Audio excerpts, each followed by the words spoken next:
Comment devenir un milliardaire? Aujourd'hui, j'aimerais vous parler d'un livre qui enseigne une méthode inspirée de nombreux exemples réels pour devenir milliardaire. Je sais que ça peut paraître une sacrée promesse quand même, mais la preuve est là puisque les nombreux exemples donnés dans le livre sont effectivement des entrepreneurs devenus milliardaires. Ce livre s'appelle How to be a Billionaire et il est écrit par Martin S. Friedson.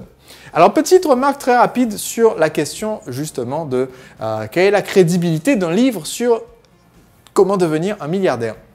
Il y a un petit nombre de livres intitulés en général Comment être riche. Il y en a littéralement 3 livres intitulés How to be rich, écrits par des milliardaires qui ont été parmi les hommes les plus riches de leur pays, voire les hommes les plus riches du monde. Un de Ross Perot, un d'un milliardaire, un excellent livre de Ray Kroc, qui est la personne qui a développé McDonald's, qui s'appelle Grinding It Out, et une flopée de livres de Donald Trump sur comment devenir riche. Mais ce qui est intéressant, c'est que ce livre-là est l'un des rares livres qui étudie réellement le parcours des milliardaires, de nombreux milliardaires, pour essayer d'en retirer des principes. Donc, je ne dis pas qu'il s'agit d'une recette garantie, satisfaite ou remboursée pour effectivement atteindre le milliard, mais il y a de nombreuses idées très intéressantes là-dedans et de nombreux points communs dans les histoires de ces entrepreneurs qui sont partis de zéro, qui sont partis en créant leur propre entreprise et qui ont créé leur propre fortune pour, en une génération,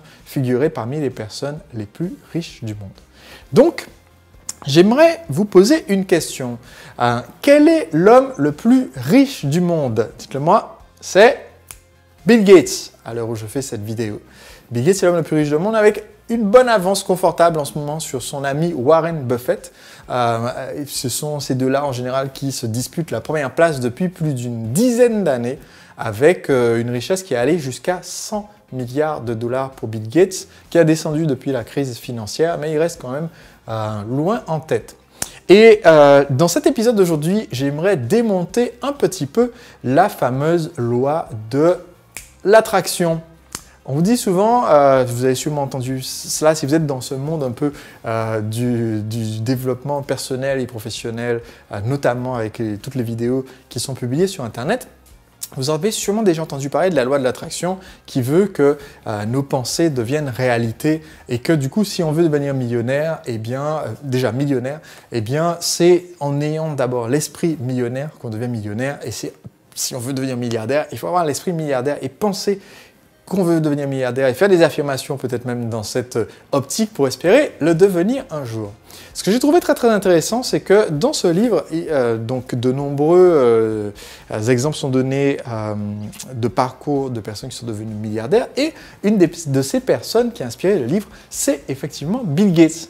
Et ce qu'explique l'auteur, c'est que Bill Gates n'est pas du tout parti au départ du lancement de son activité de Microsoft en se disant un jour je serai l'homme le plus riche du monde ou un jour je serai milliardaire. Au contraire, il y a plusieurs citations en fait de Bill Gates à mesure qu'il développait son entreprise où au début de la société, il espérait qu'un jour Microsoft puisse employer 20 personnes. Pour lui, c'était l'image du succès le plus immense qu'on pourrait atteindre. En 1981, son bras droit, Steve Ballmer, lui a proposé de recruter d'un coup 50 programmeurs parce qu'ils avaient besoin de beaucoup d'aide pour continuer de développer leur logiciel. Et Bill Gates a refusé en disant que 50 personnes, ça pouvait causer la banqueroute de la société. Alors, c'est drôle parce que 15 ans plus tard, Microsoft avait 27 000 employés et on recrutait plusieurs dizaines par jour. Mais voilà, au fur et à mesure en fait, de son histoire, c'est assez drôle de voir que Bill Gates, lors d'une interview, insistait que c'était impossible pour une société de software, donc de logiciels, de dépasser 10 millions par an de chiffre d'affaires.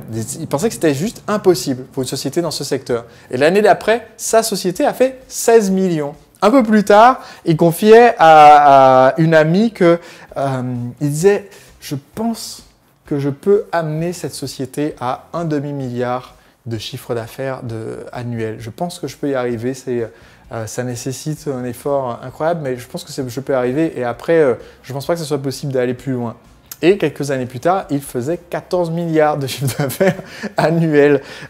Et en fait, au fur et à mesure de sa progression comme ça, Bill Gates voyait l'étape d'après et ce qu'il était possible en faisant un effort et en étirant et en sortant de la zone de confort pour atteindre l'étape d'après.